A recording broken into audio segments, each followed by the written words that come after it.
a questão de nós nos libertarmos da antiga aliança, né?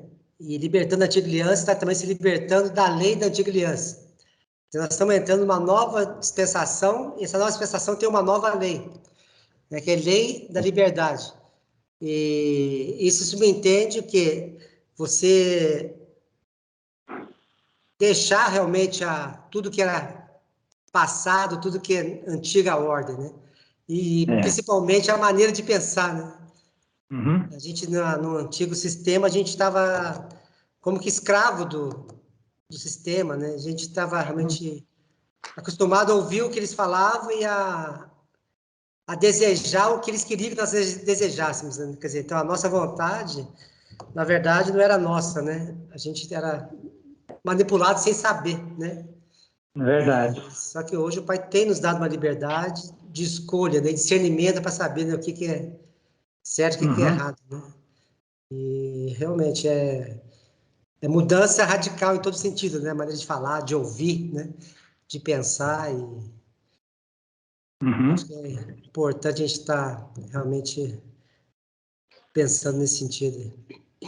Eu penso até que se a gente prestar um pouquinho mais de atenção nas revelações que tem vindo aí nos últimos 3 anos ou 4 anos aí, a gente pode perceber uma coisa interessante. Eu estava até pensando agora há pouco a respeito disso.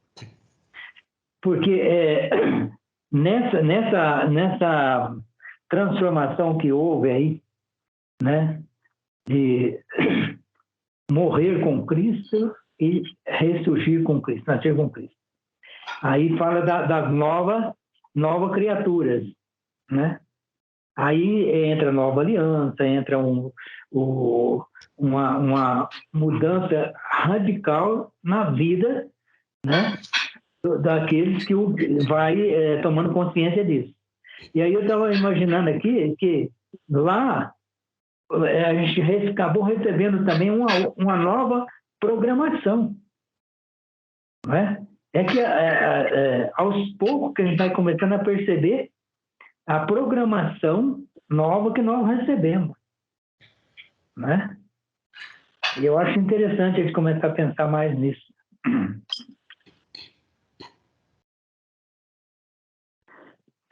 Esse mesmo texto que você falou aí,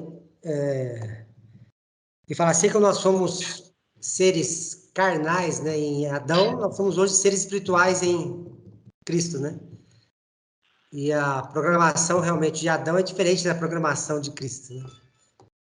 E realmente nós já temos uma nova programação. O que a gente precisa é começar a pôr essa programação em prática, né? Ela já está em jeito, como o Paulo falou semana passada, né? Nós já somos filhos, né? Embora nem todos já acordaram ainda, mas os que acordaram, sim, né? Então, nós já temos que ter essa convicção de que nós já nascemos de novo, nós já estamos em Cristo. É um processo, né? Mas nós já entramos nisso. Então, não tem por que mais a gente esperar alguma coisa acontecer na vida da gente para mudar, né? Acho que o que tinha que acontecer já aconteceu. A obra já foi feita, né? Está consumado, como Jesus falou. Né? É realmente ter ousadia para praticar, né? Ter ousadia para praticar.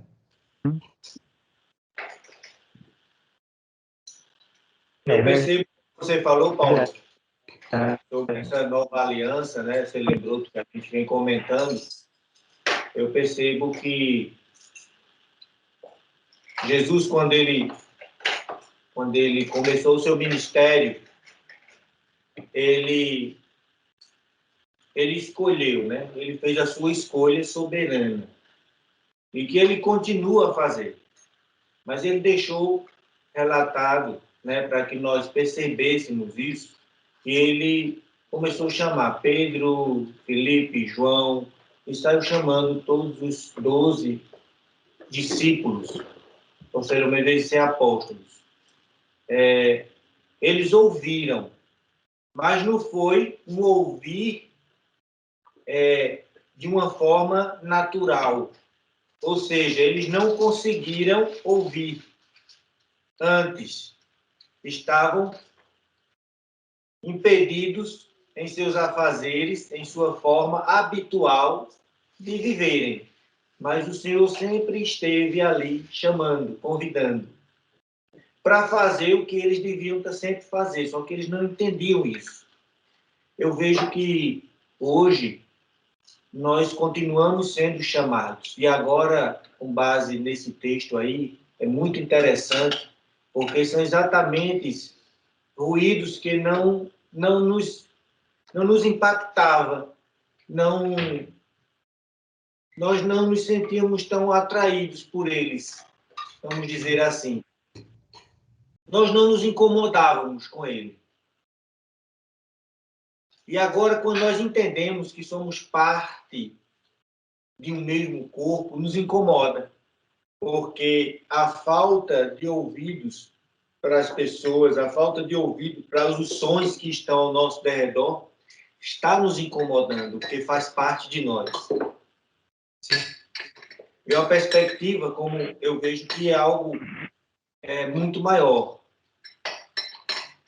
Eles precisam ser despertados. Então, a gente vê que no momento em que tiveram todos os ensinamentos, é como se eles estivessem lendo a palavra de Deus ao estarem ao lado de Jesus Cristo. E mesmo com a sua morte, a sua crucificação e depois a sua ressurreição, e todos eles viram e presenciaram cada detalhe, cada momento desse, ainda foi necessário que do alto fosse dado do Espírito, e quando eles foram cheios do Espírito, parece que começaram realmente a entender o que eles podiam fazer, o que deviam fazer. Eu vejo que olhando para o Evangelho, olhando para a vida de Jesus Cristo e dos apóstolos, como tudo veio se desenvolvendo, hoje, como você disse, precisamos realmente, sabe, tomar uma posição dessa manifestação do Espírito Santo em nós. Amém. Essa invocação do Espírito, para que o Espírito preencha, como a palavra diz, e será dado toda a carne do meu espírito. Toda a carne será cheia do meu espírito e do meu conhecimento. Então, essa percepção que os nossos olhos estão sendo abertos, o nosso entendimento, a nossa percepção de realmente dessa grande questão de que somos um em Cristo, que fazemos parte desse corpo muito membrado. Cristo é o cabeça do corpo. E que nós... então, eu vejo que... como é que vai ser? Eu penso que o despertar, isso vai ser dado de uma forma muito natural. Muito natural. E está às portas. A gente, às vezes, fica imaginando, como eu falei, assim, até... Não uma brincadeira, eu falei por fé mesmo, eu acredito nisso. Porque eu ouvia isso desde pequeno. Meu pai falava disso.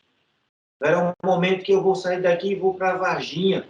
Meu pai falava para mim, quando criança, que ele ia falar com os irmãos lá de Júpiter. Os irmãos de outro planeta. Ia ter comunhão com eles lá e depois voltava. E nada nos impediria de que isso acontecesse. Não era necessário um capacete com oxigênio. Nós não precisamos disso. Ele falava disso, eu achava interessante, eu achava fantástico essa imaginação do meu pai, né? Era a fé dele, era a crença, ele acreditava, sempre acreditou nisso. Então, hoje a gente fala assim também, qual o limite, qual o tamanho da fé, né? De que isso mesmo seja possível. Eu estou aqui, de repente, eu me teletransportar, estar ali do lado de Paulo e da Valéria, a gente está em comunhão, sabe? Isso, para mim, ainda é porque não estou entendendo direito como é, né? O entendimento está sendo aberto. No meu coração, eu anseio por isso. Eu quero que isso aconteça. Eu não quero gastar dinheiro com passagem aérea. Eu quero poder me teletransportar, estar com os irmãos e estar nessa presença. Eu não quero mais depender nada desse mundo. O próprio Jesus falou, desse mundo, nada dele tem em mim. Nada. Nós não precisamos de nada desse mundo, das questões desse mundo, né? Então, assim, esse ouvir, foi muito interessante esse texto, esse despertar, essa coisa nova, que a gente antes se preocupava em ter uma palavra, como tem pessoas que a gente está conversando sobre isso, aquele grupo que o Ronaldo fala, que ele, lá no Rock in Rio, faz as preces dele, as orações, e para de chover nos dias de Rock in Rio. Oh, isso não me espanta, eu sei que é muito maior. É muito maior. Eu vejo assim que cada vez mais avançarmos na questão de desprendermos. Eu não sei como é isso. Meus irmãos, eu confesso que eu tenho seguido. E quando eu me preocupo com alguma coisa, o Senhor vem e tem resolvido, né? Como a gente vê aí a questão do teleférico com o Ronaldo, ele vem e as coisas estão acontecendo e está se resolvendo. Isso, para mim, está muito claro que é uma resposta, dizer assim, não se prende a isso, não perde tempo com isso. Quando eu digo assim, perder tempo, com todo o respeito pelo esforço de todo o investimento, todo o entendimento, toda a sabedoria de vocês para desenvolver com maestria esse trabalho que eu acho fantástico do teleférico de vocês. E assim, meu trabalho, o trabalho de cada um de nós. Sim. Uhum. Mas que... Tem que ter uma meta maior, né? É? Tem que ter uma meta maior.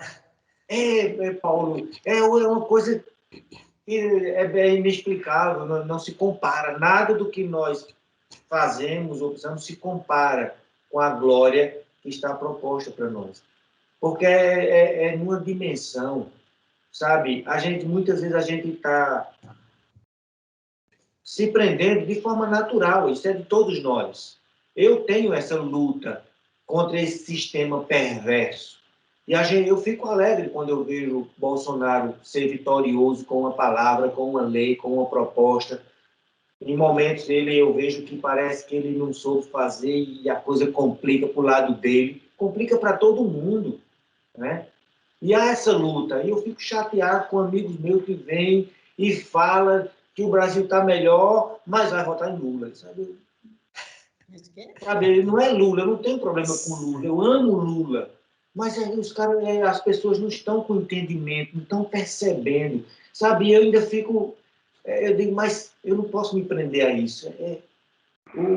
Sabe, eu vejo que as armas e as situações, a forma que o Senhor vai nos levar para superar tudo isso, vai ser de uma forma assim que não tem nada do que está se apresentando aí para nós.